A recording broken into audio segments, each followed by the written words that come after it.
بسم الله الرحمن الرحيم إذا جاء نصر الله والفتح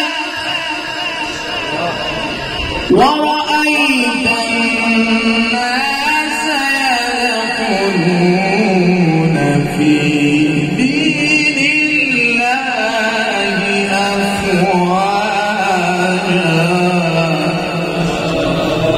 فسبح بحمد ربك واستغفره إنه كان